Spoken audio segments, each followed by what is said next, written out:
Thompson got bumped, knocks down the three. Klay Thompson again, long three. The lead is up to 15. NBA, even in these playoffs, Thompson drills it. He still had 5 on the shot clock off 1 foot. A 1 foot three. Butter. Klay Thompson's 1-footer, part of an offensive blitz for the Golden State Warriors in a game that ended on a down note with Ja Morant limping off with apparent right knee issues. We'll have to wait and find out what's up with that moving forward. But Golden State gets the win at home to take a 2-1 lead. They blew out the Grizzlies tonight, 142-112. That's Isaiah Thomas, the Hall of Famer, right over there. I'm Matt Weiner. Good to have you with us as well. We'll hear from the coaches. Hopefully some early news on Ja Morant. We'll hear from stars of the game as well. As Golden State had a classic Warriors third quarter and just blew the Grizz out of the building. And that's what they're known for. Yeah. And every coach, every team tries to prepare for that third quarter blitz that's coming out of the locker room. And, you know, you're just not successful with it. And we haven't seen a lot of teams be successful with it. And Golden State came out and they put on a clinic in that third quarter.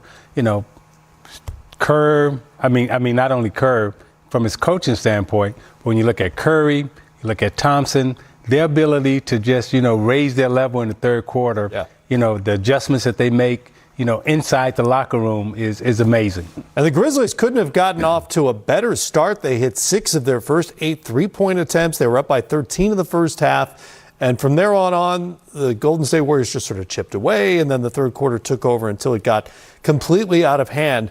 And Golden State is beating them at their game. This is the first time that the Grizzlies, who led the league in points in the paint, have been outscored in the paint 3 straight games since October. And the first time they've been out-rebounded in 3 straight games all season long. Well, we know Thompson and we know Kerr are good rebounders, right? From the guard position and the wing position, they do rebound the basketball. But what they did also in the first half, Matt, was they didn't settle for long threes. They had back cuts. Yep. They took mid-range shots. They got to the basket. They got layups. They took what the defense gave them. And when they softened up the defense in the interior, then they went out to the perimeter to the three-point line. So they were able to score from all positions on the floor. And then, of course, their rebounding effort was spectacular. Yeah, it's a good point. They took 22 of their 32 three-point attempts after halftime. Only 10 in the first half. Really did take whatever Memphis was presenting to them and wound up with 62 points in the paint. Obviously, with 142, they got pretty much whatever they wanted. In fact, their 63% shooting tonight is the second best in a playoff game in Warriors franchise history, and that goes back to Philadelphia in the Wilt days. Yeah, I mean, again, the third quarter adjustments that Kerr and his coaching staff makes, when they come out of that locker room third quarter, I mean, everyone knows what's getting ready to happen. And somehow, you know, teams, players can't stop it, because they just have a barrage, they have momentum, they have good shot selection, they have back cuts, they have energy. It's pretty phenomenal what they've been able to do third quarters over the last couple of years of their runs. Now the most pressing question is the condition of Ja Morant. We have no way of knowing at this point, but you know, even when the game was out of hand, he was spectacular, made some incredible shot making, 13 of 21 from the field, 4 of 7 from three-point range. He had 34. He's now averaging better than 38 for the series and has hit 13 of 30 from three-point range. Yeah. You ever heard of that game, The Floor is Lava? The Warriors are treating the space around Morant beyond the three-point line like lava. They will give him whatever he wants out there, and so far he's been able to deliver, and now you just don't know what his availability is going to be moving forward. Yeah, watching him play reminds me so much of young MVP Derrick Rose. That's the guy I always think of, yeah. I mean, their athleticism off the chart, their ability to get to the rim and finish, and everyone wanted to test their perimeter game, or, you know, Derrick Rose perimeter game early, Josh perimeter game early, but they never settled. Kept driving, kept getting to the basket, and these numbers that he's been able to put up in his athleticism around the basket, you know, it's eerie in terms of when I watch him play. I think of young Derrick Rose MVP. They're built a little differently. You know, Morant's obviously wirier. That's hard to say. Yeah. But the herky-jerky, violent finishes, the contortions in the air. Violent finishes. That's what I think of when I think of Morant and young Derrick Rose. And you just hope that, you know, these knee injuries that are occurring aren't similar to his. Right, which derailed his career for a long time, obviously. This was the moment when Morant apparently was injured. He's double-teamed out near half court. Doesn't look like much, but knee injuries often don't. Yeah, and that's the unfortunate thing when you say knee injuries don't often look, you know, bad, right?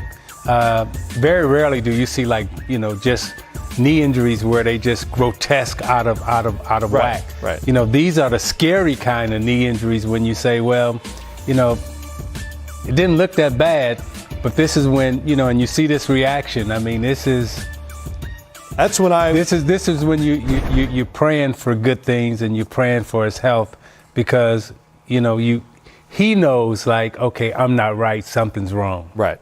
And there was a moment maybe right after that tape ran out that we showed where he slams his knee or the chair, I forget which, and that's when I thought, oh, this might not be great, because the player knows usually before anyone else how severe the injury is. Yeah, we watched, you know, and I reflect back to Cleveland's first finals against Golden State, and Kyrie Irving, you know, messed up his knee. Yeah. And we remember him walking to the locker room and that frustration. I mean, the athlete, he or she knows their body. Yeah. It knows when something's like really out of whack and something's wrong.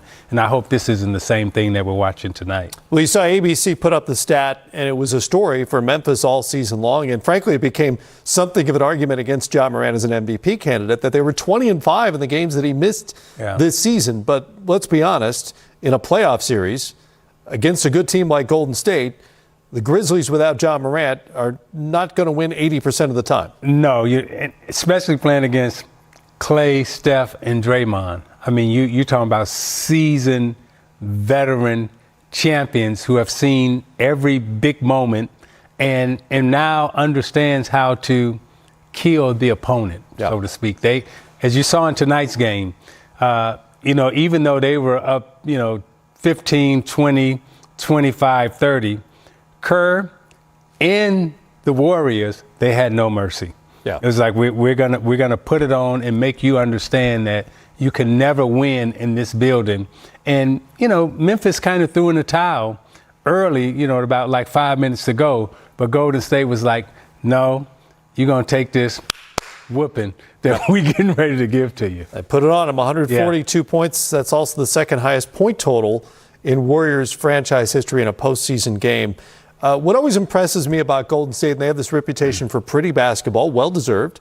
Everybody can pass, everybody can shoot, everybody can handle the ball a little bit, play make for each other, but they will do whatever is necessary offensively. It's not going to be 50 or 60 threes the way we saw with the Rockets with James Harden necessarily. We saw in the first half they only took 10. They'll take more when they're presented in the second half, and they just find ways to win and hold your response, because Taylor Jenkins is at the table in San Francisco, and obviously the first questions are going to be about Ja Morant.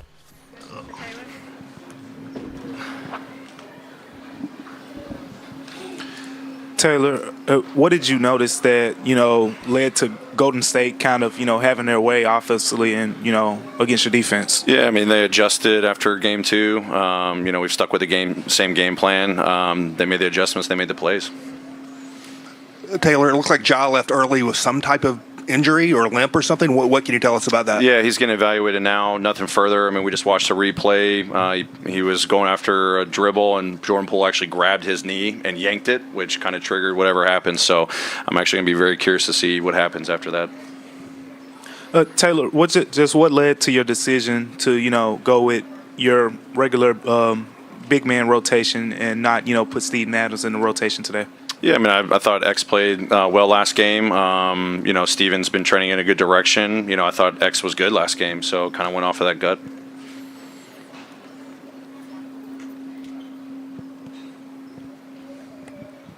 Taylor, defensively, what was the main problem for you guys tonight, and what do you have to look at before Game 4?